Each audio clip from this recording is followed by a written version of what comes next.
নমস্কাৰ বন্ধুসকল, মোৰ অন্য এটা ভিডিঅ'ত আপোনালোকক সকলোকে স্বাগতম জনাইছোঁ। আপোনালোক প্ৰায়ভাগে মোলৈ কমেণ্টত প্ৰশ্ন কৰিছিলে যে কুকুৰা যেতিয়া কৰাইজা হয় কেনেধৰণৰ এণ্টিবায়'টিক লগাব লাগিব আৰু কেনেকৈ ঠিক কৰিব লাগিব।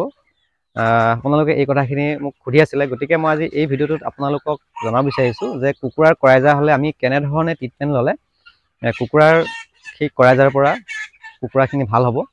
বন্ধুসকল, যেতিয়া জেগাডোখৰ বেছি লেতেৰা হৈ থাকে ফাৰ্মত আৰু ধূলি মাকতি যেতিয়া বেছিকৈ আপোনাৰ ফাৰ্মত কুকুৰাবিলাকে খুচৰি মুচৰি থাকিলে তেতিয়া কুকুৰাৰ চকুত কৰাইজা বেমাৰটোৱে দেখা দিয়ে। গতিকে এই বেমাৰটোৰ পৰা হাত সাৰিবলৈ হ'লে আমি ফাৰ্মখন সদায় ড্ৰাই শুকান কৰি ৰাখিব লাগে আৰু ফাৰ্মত মাজে সময়ে আমি স্প্ৰে কৰি থাকিব লাগে। আৰু ফাৰ্ম যেতিয়া আমি বৰ্ডিং কৰিম, বৰ্ডিং কৰাৰ আগমুহূৰ্তত আমি ফাৰ্মখন ভালকৈ চূণ বা পটাছ দি বা আমি কেমিকেল স্প্ৰে দি পেলাই ফাৰ্মখন ভালকৈ পৰিষ্কাৰ কৰিব লাগে। এতিয়া আহোঁ, যদিহে আপোনাৰ কুকুৰাৰ যদি কৰাইজা হৈ গৈছে আপুনি কেনেধৰণে চিকিৎসাটো কৰিব। বন্ধুসকল, এই ভিডিঅ'টো মই আগতে বনাই থৈছিলোঁ ভিডিঅ' এটা, গতিকে তথাপিও মই আপোনালোকক আকৌ এই ভিডিঅ'টো জনাব বিচাৰিছোঁ। কৰাইজা হ'লে কি হ'ব, চকুটো এটা চকু আপোনাৰ প্ৰথম অৱস্থাত পানী ওলাবলৈ আৰম্ভ কৰিব।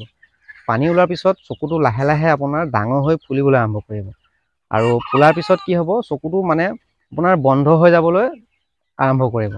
আৰু আপোনালোকে সেই কুকুৰাটো ছেপাৰেট কৰিব। ছেপাৰেট কৰি পেলাই পৰিষ্কাৰ হাতেৰে আৰু এখন কটনৰ কাপোৰ লৈ পেলাই পটাছ পানী লৈ পেলাই সেই চকুটো লাহেকৈ আপোনালোকে মুচি দিব। মুচি দিয়াৰ পিছত আপোনালোকে সেই চকুটোৰ পৰা বগা বগা যিবিলাক পদাৰ্থ থাকে সেই পদাৰ্থবিলাক আপোনালোকে দুটা হাতেৰে হেঁচি পেলাই সেই পদাৰ্থখিনি চকুৰ পৰা উলিয়াই দিব। উলিয়াই দিয়াৰ পিছত আপোনালোকে আকৌ পটাছ পানী দি পেলাই চকুটো ভালকৈ মোহাৰি দিব, যাতে চৰাইটো কষ্ট নাপায়। আপোনালোকে তেনেকৈ মোহাৰি দিব আৰু লক্ষ্য কৰিব কেতিয়াবা হেঁচি দিওঁতে চকুৰ পৰা তেজো ওলাই যায়। আপোনালোকে ভালকৈ মুচি দিব কটনৰ কাপোৰ দি পেলাই, পৰিষ্কাৰ কাপোৰেদি। তাৰপিছত মানুহৰ যিটো চকুৰ আইড্ৰপ পোৱা যায় সেই আইড্ৰপটো আপোনালোকে লৈ আহিব, আনি পেলাই যিকেইটা চৰাই হৈ গৈছিলে আপোনালোকে ছেপাৰেটকৈ ৰাখিব।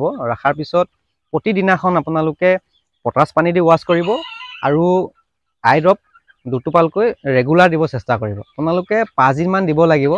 দিয়াৰ পিছত সেই কুকুৰাকেইটাক কিন্তু এণ্টিবায়'টিক খাবলৈ দিব আৰু ভাল আহাৰো খাবলৈ দিব। আপোনালোকে যিডোখৰ জেগাত বান্ধি থৈ দিব আৰু 5 দিনমান এণ্টিবায়'টিক খাবলৈ দিলেই সেই কুকুৰাকেইটা লাহে লাহে ঠিক হ'ব। বন্ধুসকল, আৰু এটা কথা লক্ষ্য ৰাখিব যে চকুৰ ভিতৰত যিবিলাক বগা বগা পদাৰ্থ থাকে সেই পদাৰ্থ যাতে অলপো ৰখি নাযায়। যদিহে ৰখি যায় তেনেহ'লে কুকুৰাটো ভাল হোৱাত দেৰি হ'ব বা ভাল নহ'বও পাৰে।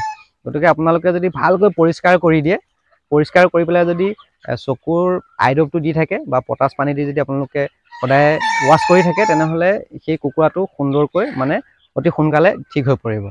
আৰু যিখিনি কুকুৰা ফাৰ্মত থাকে সেই কুকুৰাখিনিকো আপোনালোকে এণ্টিবায়'টিক খাবলৈ দিব। 3 দিন এটা কোৰ্চ কৰি দিব এণ্টিবায়'টিক আৰু মাজে সময়ে মন কৰিব যে দুটা এটা কুকুৰা আকৌ হৈছে নেকি। আৰু আপোনালোকে ফাৰ্মখনত B90 বা ফৰ্মেলিন বা যিকোনো ধৰণৰ বীজাণুনাশক কেমিকেল স্প্ৰে আপোনালোকে অলপ ভালকৈ কৰি দিব, যাতে তাত থকা বীজাণুবিলাক ধ্বংস হৈ যায়। আৰু 3 দিন এণ্টিবায়'টিক খাবলৈ দিয়াৰ পিছত কুকুৰাখিনি যিখিনি ধৰি লওক ফাৰ্মত আছিলে কুকুৰা, সেই কুকুৰাখিনি অলপমান যদি ইনফেকশ্যন হ'ব লৈছিলোঁ তেনেহ'লে সেইকেইটা কুকুৰা ভাল হৈ পৰিব। আৰু বন্ধুসকল, মোৰ ফাৰ্মত বৰ্তমানলৈকে এই কৰাইজা বেমাৰটো হোৱা নাই, কিন্তু আগত হৈছিলে।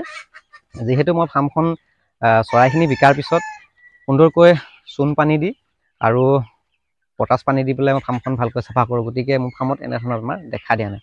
গতিকে আপোনালোকেও এনেকৈ ফাৰ্মখন চাফা কৰিব, কুকুৰাখিনি বিকাৰ পিছত বা আপোনালোকে বৰ্ডিং কৰাৰ আগমুহূৰ্তত ভালকৈ চাফা কৰিলে এই বীজাণুটো একেবাৰে ফাৰ্মত নাথাকে।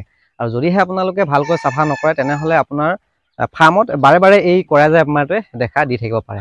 বন্ধুসকল, এয়া আছিল কৰাইজা বেমাৰৰ চিকিৎসা আৰু কেনেকৈ আপোনালোকে ঔষধ খোৱালে কুকুৰাখিনি সুন্দৰভাৱে ভাল হৈ উঠিব। এণ্টিবায়'টিক আপোনালোকে যিকোনো লগাব, টেট্ৰাচাইক্লিন লগাব পাৰে, ৰেষ্টিকেল লগাব পাৰে বা লিগজেন লগাব পাৰে।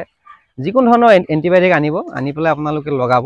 আৰু এটা কথা লক্ষ্য ৰাখিব, যেতিয়া কুকুৰাটোৰ ইনফেকশ্যন হয়, যদিহে এণ্টিবায়'টিক লগালেও ঠিক নহয় তেনেহ'লে আপোনালোকে এণ্টিবায়'টিকৰ ড'জটো ডবল কৰি দিব। যদি আপুনি অকণমান দি আছে তেনেহ'লে যদি ভাল হোৱা নাই আৰু অকণ বেছিকৈ দিব, যদিও ভাল হোৱা নাই তেনেহ'লে আৰু অকণ বেছিকৈ দিব। আৰু ভালকৈ চকুকেইটা ভালকৈ চাফা কৰি দিলে একেবাৰে নিশ্চয় ভাল হৈ পৰিব। বন্ধুসকল, এয়া আছিল আজি ভিডিঅ'। আপোনালোকৰ কাৰণে ভিডিঅ'টো আগবঢ়ালোঁ। ভাল লাগিলে লাইক কৰিব, শ্বেয়াৰ কৰিব, কমেণ্ট কৰিব। আৰু যদি মোৰ ভিডিঅ'টোৰ পৰা কিবা উপকৃত হয় তেনেহ'লে মোৰ চেনেলটো ছাবস্ক্ৰাইব কৰিবলৈ একেবাৰে নাপাহৰিব। আজিলৈ আহিলোঁ। বাই বাই, ধন্যবাদ।